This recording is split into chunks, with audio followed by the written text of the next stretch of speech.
मैं नालंदा बोल रहा हूँ। भारत का वो इतिहास जिसे बेरहमी से जला दिया गया और कोई कुछ ना कर सका। जब बात इतिहास की आती है तो आप केवल मुगलों और अंग्रेजों में ही फंसे रहते हैं, कोई पलटकर मेरी तरफ नहीं देखता। मुझे इतनी बेरहमी से जलाया गया था कि वो आग आज भी मेरे सीने में दहक रही है। लेकिन अफसोस तो इस बात का है कि आप भूल गए, आप उस मंजर को भूल गए, आप पूरे के पूरे नालंदा का इतिहास भूल गए।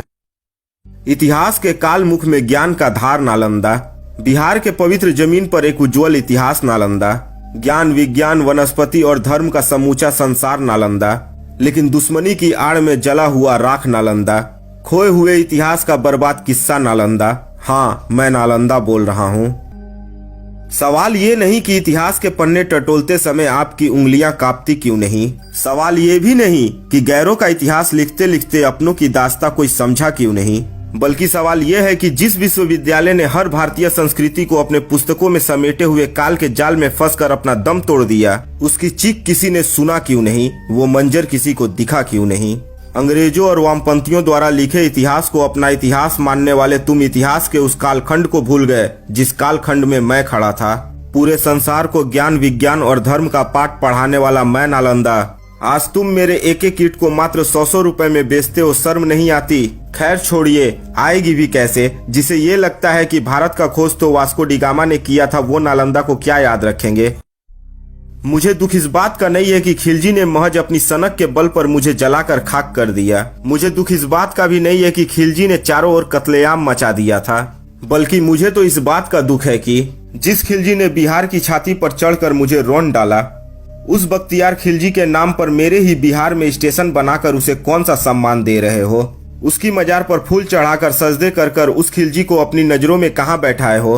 अरे उस बख्तियार खिलजी ने केवल अपनी सनक के लिए 90 लाख किताबों को जलाकर स्वाहा कर दिया, जिसने भारत के इतिहास भंडार को 3 महीनों तक जलने के लिए छोड़ दिया। उस खिलजी के नाम पर बख्तियारपुर स्टेशन बन जाता है। अरे उस खिलजी ने हमारे इतिहास की केवल जड़ें नहीं काटी, बल्कि पूरे के पूरे इतिहास की कालखंड को निर्वस्त्र कर दिया। कुछ तो शर्म करो, अगर थोड़ी सी भी शर्म बची हो तो।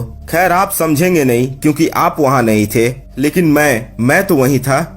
मेरी ही ठंडी छांव में 10,000 छात्र और 2,000 शिक्षक रहते थे। अरे कैसे भूल सकता हूँ वो काला दिन जब 200 घुड़सवार आए और निहत्थे छात्रों पर कोहराम बनकर बरस पड़े। आपको यह जानकर ताज्जुब होगा कि मेरी एक एक ईंट रक्त से सनी हुई है, जो चीख चीख कर अपना इतिहास बयां कर रही है।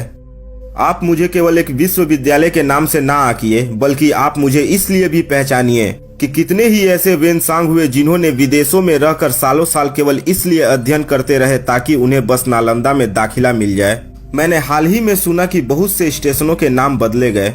मेरी भी नजर बख्तियारपुर की तरफ थी, शायद इसके भी नाम बदल दिए जाए, लेकिन ऐसा नहीं हुआ। अब मैं समझ चुका हूँ कि आपको अपने मूल इतिहास, अपने नालंदा से कोई मतलब नहीं है। इसलिए अब मैं चलता हूँ, लेकिन मेरे खंडहर मेरा इतिहास हमेशा बयां करते रहेंगे।